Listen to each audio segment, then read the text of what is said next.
तो पहले विषय में शुरुआत करता हूँ मेरे से में। ये एक बात मैं सबसे पहले तो मैं पुलिस विभाग का धन्यवाद देना चाहता हूँ कि आप लोगों ने हमें किसी मर्डर वाले व्यक्ति से हमारा नाम नहीं बुलवाया। नहीं तो मार मार कर पुलिस तो जिस तरह का व्यवहार करती है, अच्छे से बुलवा लेती है, वो नहीं किया। किसी ड्रग्स वाले से हमारा नाम नहीं बुलवाया, किसी गोली कांड वाले से या किसी अदर हेवी क्राइम वालों से हमारा नाम नहीं बुलवाया। इसके लिए मैं उनका धन्यवाद करता हूँ। और इस घटनाक्रम के यदि देखा जाए तो जगदीश जी गोलिया, उनसे मेरा संबंध ये है कि मैं उनकी गोत्र का, बाकी डायरेक्टली मेरा उनका कोई संबंध नहीं। और ऐसे एक सार्वजनिक जीवन में सभी से कनेक्टेड रहते हैं। जगदीश जी गोलिया जो है वो, उनके बारे में जेल में उनसे मेरी बात हुई कि आखिर मामला क्या था। तो जगदीश जी गोलिया क्या है, आमतौर पर क्या है कि सोशल मीडिया पे सब गतिविधियां देखते भी रहते थे। और जगदीश जी गोलिया जो है वो थोड़ा सा नशे के आदी हैं। नशा, वो उन्होंने मुझे बताया कि वो 13 साल के थे जब से वो नशा कर रहे हैं। उस दिन तो उन्होंने ये किया कि नशे में आकर बहुत ज़्यादा नशा कर लिया, ऐसा बता रहे थे वो कि भाई उसी दिन मैंने शराब भी पी ली और कुछ एक मित्र आए तो उन्होंने मुझे गांजा भी पिला दिया और उन्होंने मुझे अफीम भी खिला दी। एक साथ सारे डोज उन्होंने उनको ले लिया। और उनको किसी आधे रास्ते किसी बाइक वाले ने, फिर किसी कार वाले ने उनको जो है चिचोट कुटी जो है तक उनको छोड़ा। और वहाँ पर भी उनकी नशे की हालत थी कि वो 2 घंटा गेट पर ही सो गए। और उसके बाद वो नशे में अंदर घुसे होंगे। लेकिन उनसे मैंने पूछा, मैंने कहा तुमने वहाँ कोई हरकत तो नहीं की? क्योंकि उनका जो कद काठी है वो देखा जाए तो मेरे हिसाब से 5 फीट भी नहीं है पूरा। और उनका वजन 50 किलो से ज़्यादा नहीं है। मतलब शारीरिक रूप से बहुत ही निर्बल व्यक्ति हैं। और उनके बारे में ऐसा कहा जाता है कि वो कभी कोई ऐसे कृत्य नहीं कर सकते कि कोई अड़ीबाजी वाली जैसी चीज़ें वो कर सकते हैं। उनमें शारीरिक क्षमता ही नहीं है इतनी। और वहाँ पर क्या हुआ क्या नहीं हुआ मुझे उसकी कोई जानकारी नहीं है। और रात में उन्होंने कहीं नशे की हालत में फेसबुक पर पोस्ट भी की थी। तो उसके लिए मैं तो मेरा फेसबुक अकाउंट मेरा पुलिस विभाग ने बंद करा रखा और एक दूसरा अकाउंट मैंने खुद ने डिलीट कर दिया। तो इसलिए मेरे अकाउंट पूरी तरह से बंद है। तो सुनील भाई राजपूत ने मुझे रात में मैसेज किया कि भाई ये कोई व्यक्ति है जो तुम्हारी फोटो लगा कर ये इस तरह की बातें कर रहा है, निरंजन जी को धमकी दे रहा है, ऐसा कुछ है। तो मैंने उनका जैसे ही जगदीश गोलिया का नाम देखा, मैंने उनको तुरंत फ़ोन भी किया। मैंने कहा ये पोस्ट इस तरह की जो है डिलीट करो। उन्होंने डिलीट भी कर दी। और मैंने उनसे कहा कि आप माफ़ी मांग लो, तो उन्होंने माफ़ी भी मांग ली। अब वो पता नहीं कब चिचोट कुटी चले गए, इसके संबंध में मुझे कोई जानकारी नहीं। अब वो चिचोट कुटी चले गए, वहाँ उन्होंने क्या व्यवहार किया क्या नहीं किया मुझे उसके बारे में कोई जानकारी नहीं। और सडनली हम लोग, मेरे परिवार के साथ में मैं छिंदधाम जा रहा था और रास्ते में पुलिस मुझे रोकती है। मेरे परिवार के सामने मुझे धक्का देकर गाड़ियों में बिठाती है। बहुत दुर्व्यवहार किया जाता है मेरे साथ में, मेरे परिवार के सामने। और वहाँ पर मुझे गाड़ी में बिठाकर लाया जाता है। मैंने पुलिस वालों से रिक्वेस्ट भी की कि मेरी फैमिली की जो गाड़ी है उसको मेरे सामने चलाया जाए, मतलब आगे आगे वो गाड़ी चले, पीछे पीछे आप चले तो क्या बुराई है। लेकिन वो उसके लिए राजी नहीं हुए और वो अपनी गाड़ी पहले लेकर आगे, वो सब वीडियो आपने देखा भी होगा। हम लोग जो पुलिस की क्योंकि मुझे तो इस मैटर की जानकारी, मैं दोपहर में 2 बजे निकला अपने घर से। अब यदि ये घटना यदि मेरे द्वारा कारित होती, यदि मैंने उसको प्रायोजित किया है, तो फिर मैं पहले ही पलायन कर जाता।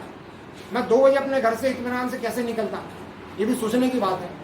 और इत्मीनान से निकलता और मुझे कुछ पता ही नहीं, रास्ते में पुलिस रोक लेती है और इस तरह से रोकती है जैसे कोई मैं बम फोड़ के भागा हो, इस तरह से बैरिकेडिंग लगा के, और वो उन्होंने मुझे रोका भी। और इसके बाद में पुलिस विभाग वाले मुझे लेकर आते हैं थाने में। और थाने में मेरे साथ में जो व्यवहार किया जाता है वो एक मान के चलो कि किसी क्राइम को उगलवाने के लिए किया जाता है। मुझे जो गिरफ्तार किया गया, मुझे लगता है लगभग 2:30-3 बजे का टाइम रहा होगा, 3 या 3:30 बजे होंगे अप्रोक्सीमेट। हाँ, तो उस समय मुझे वहाँ पर मुझे गिरफ्तार किया जाता है।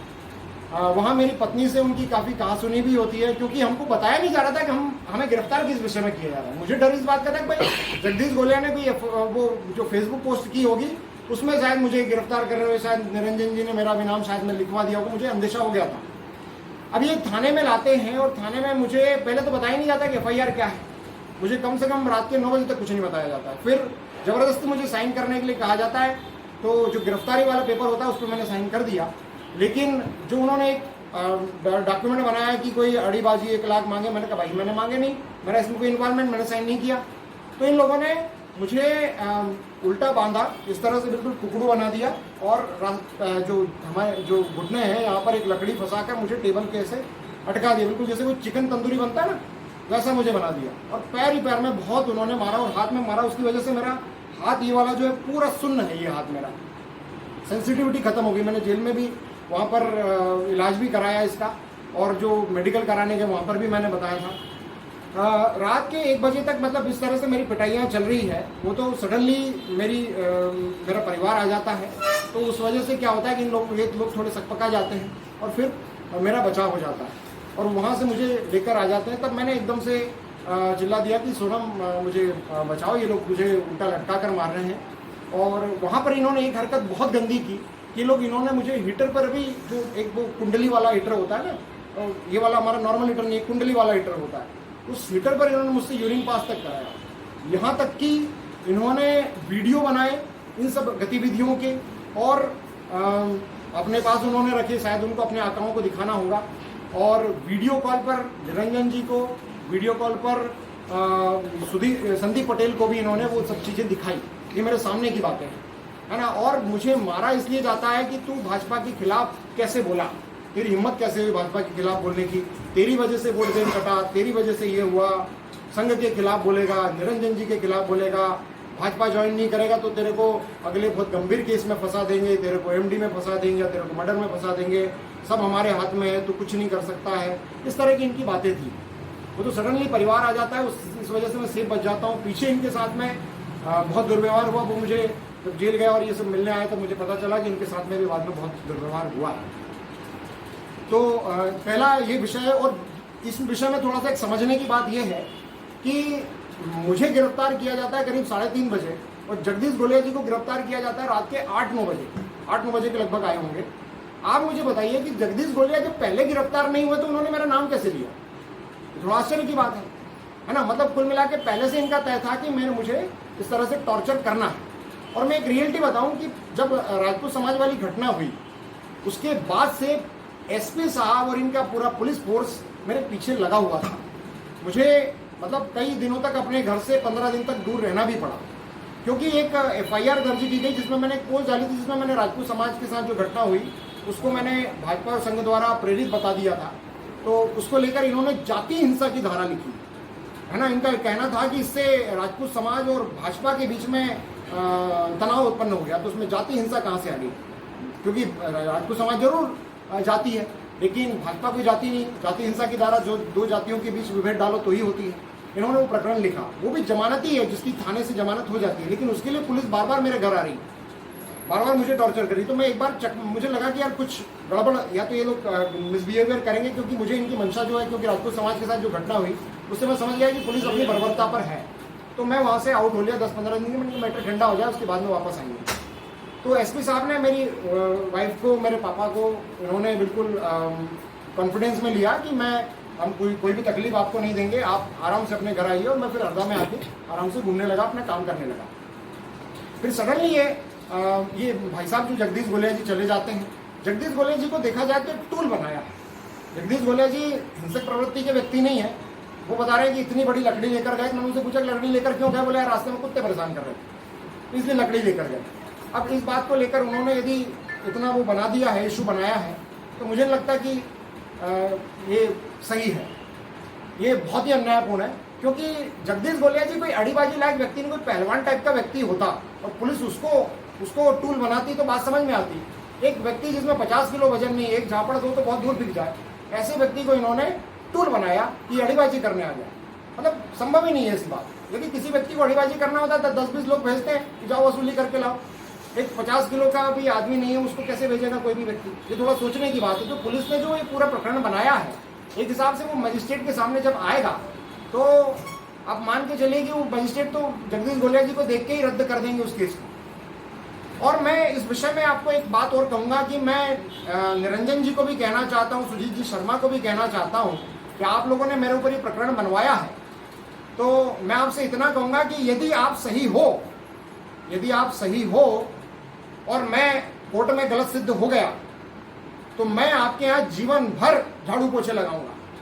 और यदि आप गलत सिद्ध होते हैं तो आपको हरदा छोड़ना पड़ेगा, क्योंकि आपके कृत्य इतने बेकार बेकार बढ़ते जा रहे हैं कि हरदा में बहुत ही लॉ एंड ऑर्डर बिगाड़ते जा रहे हो आप, बहुत ही ज़्यादा जातियाँ कर रहे हो, हमारे यहाँ की पुरानी संस्थाओं को मिटा रहे हो, वो हमें बर्दाश्त नहीं हो रहा है। तो ये मेरी सुजीत जी शर्मा और निरंजन जी शर्मा को मेरा कहना है कि यदि मैं गलत सिद्ध होता हूँ, यदि मैंने इस सब घटना के पीछे मेरा हाथ माना जाता है और ये सिद्ध होता है कोर्ट में, तो मैं जीवन भर इनके यहाँ पर सेवा करूँगा, निःशुल्क सेवा करूँगा, कुछ नहीं लूँगा इनसे।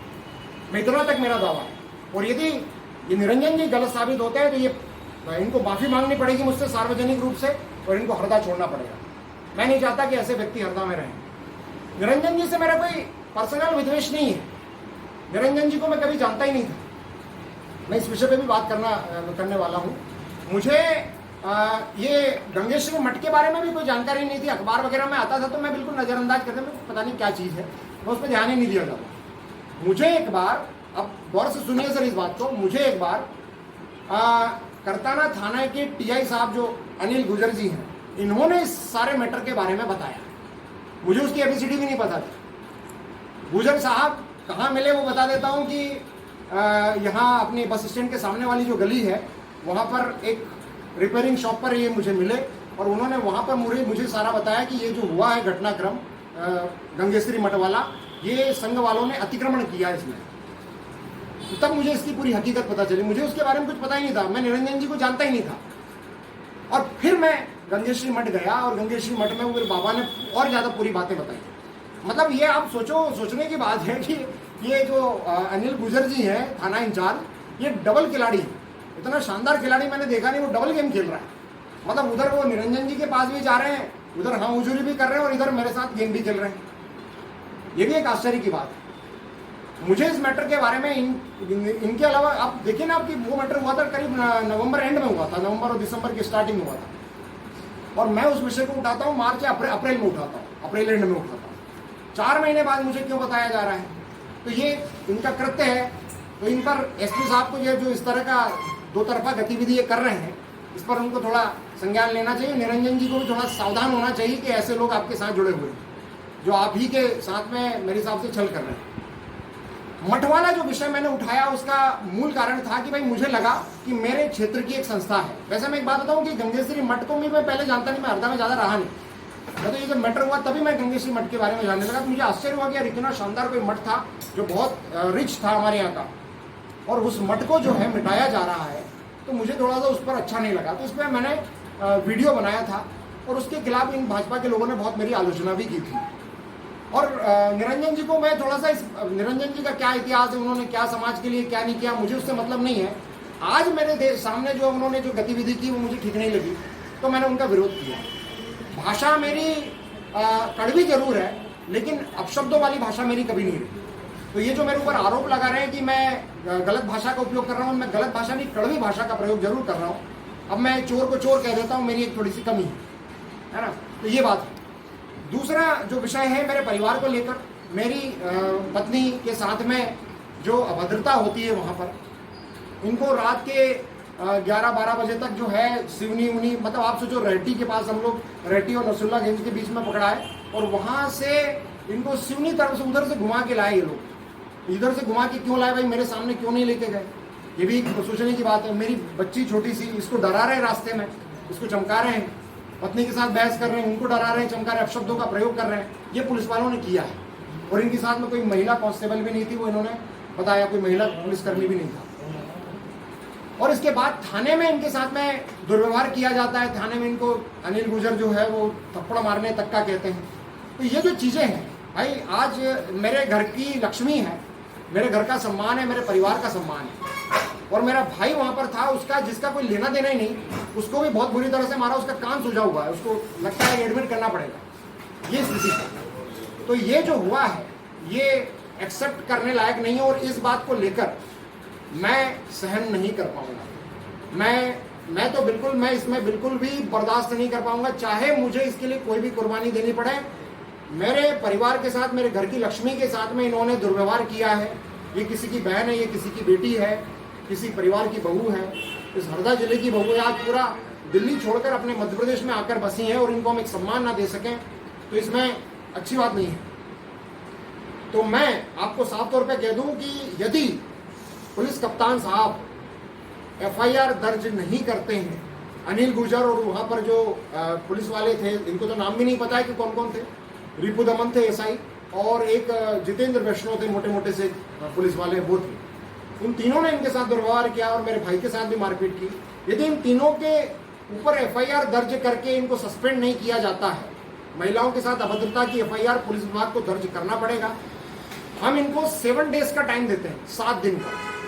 7 दिन के बाद 8वें दिन हम धरने पर बैठ जाएंगे और अनिश्चितकालीन धरने पर बैठेंगे और हरदा जिले की सारी महिलाओं को लेकर बैठेंगे।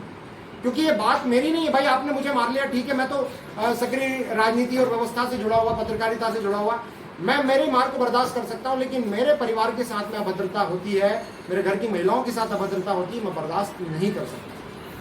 तो मैं इन सभी बहनों से भी कहूंगा, ये सब बहनें इसके लिए एग्री भी हैं और ये लोग, मैं मेरी ओर से मैं नहीं कह रहा हूं कि हम लोग धरने पर बैठेंगे, इनकी इच्छा है कि हम लोग करेंगे, क्योंकि महिलाओं के सम्मान के साथ समझौता नहीं हो सकता। अब रही तीसरी बात सुजीत जी शर्मा की प्रेस कॉन्फ्रेंस को लेकर, तो सुजीत जी शर्मा ने मेरे ऊपर कुछ आरोप लगाए, मैंने उसका आधा अधूरा वीडियो देखा है। उसमें उन्होंने कहा है कि मेरे ऊपर आरोप लगाया कि आनंद जाट को मट के बाबा ने 50 एकड़ जमीन आवंटन का कुछ प्रलोभन दे दिया। अरे भाई साहब, मैं पढ़ा लिखा आदमी हूँ, मैं कोई ऐसा वैसा आदमी नहीं हूँ कि मैं ऐसे बाबा के प्रलोभन में आ जाऊंगा। जब उस बाबा के खुद के नाम पर खसरा नहीं है, उसके नाम पे जमीन है, वो मुझे कहाँ से दे देगा? और दूसरी बात, वो जमीन खसरा उनके नाम पर होता भी तो वो सार्वजनिक ट्रस्ट की जमीन है, वो किसी के नाम पे आवंटित कर ही नहीं सकते। ये इतनी समझ तो मुझे भी है। मुझे तो अन्याय लगा कि भाई मेरे क्षेत्र की एक मठ को समाप्त किया जा रहा है, इसलिए मैंने आवाज उठाई, बाकी मेरा उस बाबा से क्या लेना देना। ठीक है, तो सुजीत जी शर्मा का जो ये आरोप है, ये बिल्कुल बकवास आरोप है ना। दूसरी बात ये कि सुजीत जी शर्मा ने मेरे परिवार पर कहा कि ये जो है लोगों की संवेदनाएं लेने के लिए इस तरह से प्रेस कॉन्फ्रेंस में रो रहे हैं और इस तरह का कृत्य कर रहे हैं। भाई साहब, रिकॉर्डिंग वायरल हुई है, रिकॉर्डिंग सबके पास है, इसको आप झुठला नहीं सकते। और सुजीत जी शर्मा, यदि आपकी भी महिलाओं के प्रति संवेदना नहीं हो, सुजीत शर्मा का खुद का रिकॉर्ड बहुत खराब है। उनके क्षेत्र के सारे लोग बोलते हैं कि ये गौशालाओं के बहुत पैसे खाते हैं और तरह तरह की, उनको इन्होंने मठ में जोड़ रखा है। मैंने एसपी साहब से और कलेक्टर साहब से कहा भी था कि मठ में यदि ये लोग कोई समिति बनाते, मुझे क्या दिक्कत। वैसे वो मठ गोस्वामी समाज का है, गोस्वामी लोग ही उसमें जुड़े तो ज्यादा अच्छी बात है। और यदि आप गोस्वामी समाज के लोग ना भी जोड़े तो उसको पदेन सदस्य कर देना चाहिए। पदेन सदस्य मतलब जैसे सांसद महोदय उसके अध्यक्ष बन जाए, विधायक उसके उपाध्यक्ष बन जाए, कलेक्टर साहब उसके सचिव बन जाए, तो इससे अच्छी क्या बात हो सकती है। तो बोले थे यहाँ बात तो सही है, ऐसा होना ही चाहिए। फिर मैंने कहा फिर ये संघ वालों को क्यों इसमें इन्होंने जोड़ रखा है। और संघ बहुत अच्छी संस्था है, ऐसा नहीं कि संघ कोई बुरी संस्था है, लेकिन संघ में भी गलत लोग बैठे हुए, और ये हमारे हरदा में तो बहुत ही गलत लोग बैठे हुए, ये हमें दिख रहा है। ठीक है, और ये तीसरा हमारा मैटर हुआ। तो सुजीत जी शर्मा से मैं कहूंगा कि आप सार्वजनिक डिबेट करिए। इस तरह से फर्जी एफआईआर लिखा के आप मुझे क्या चुप कर देंगे? आप इसे पुलिस से प्रताड़ित करवा के क्या मुझे चुप कर देंगे? मैं बिल्कुल चुप नहीं होने वाला हूं। आप यदि सही हो तो आप सार्वजनिक डिबेट करो, आओ आमने सामने बात करते हैं। मैं गलत हूं तो मैं अपनी पराजय स्वीकार कर लूंगा, इस मैटर में मैं कभी बात ही नहीं करूंगा। मैं तो शुरू से कह रहा हूं, आप यदि गलत हो तो फिर आप गलत हो, जब भी तो आप ऐसी हरकतें कर रहे हो कि भाई ये गलत, ये हमारे गलत को उजागर कर रहा है इस व्यक्ति, इस तरह को इसको पुलिस से मार पीट कर इसको शांत कर दिया जाए, ये तरीका नहीं होता। यहाँ पर ये गलत स्वयं को सिद्ध कर रहे हैं।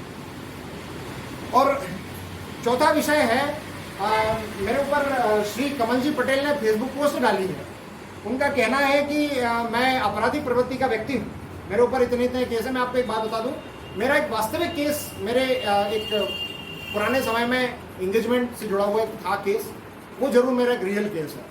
इसके अलावा जितने भी केस हैं वो सारे पॉलिटिकल इम्पोज हैं, और उनमें मैक्सिमम केस ऐसे हैं जो कि कोर्ट के द्वारा मुझे उसमें बरी कर दिया गया है, वो सब फेक बताया गया। और एफआईआर जो कायम हुई है, इन एफआईआरों में बहुत सारी एफआईआर वो हैं जिनके ऊपर पुलिस ने अपने चालान ही पेश नहीं करे, 2-2 साल हो गए। भाई आप यदि सही हो तो चालान पेश क्यों नहीं कर रहे हो? आपके पास कोई प्रूफ नहीं है मेरे लिए, आपने बस नेताओं के कहने में एफआईआर लिख दी है, बाकी आपके पास में सच्चाई के लिए कोई भी चीज है ही नहीं। जब आप चालान पेश नहीं कर रहे हो, आप केवल मेरा रिकॉर्ड खराब कर रहे हो, ताकि कोई घटना हो जिला बदर कर दें, घटना हो तो एफआईआर जमानत कराने में दिक्कतें आए, इसके अलावा और कुछ नहीं कर रहे। तो ये सच्चाई। और कमल जी पटेल के खुद के ऊपर बहुत सारी एफआईआर हैं। हाँ, कमल जी पटेल मुझे बोल रहे हैं कि मेरे ऊपर 14 FIR है, ये सुदीप पटेल के ऊपर 16 FIR है।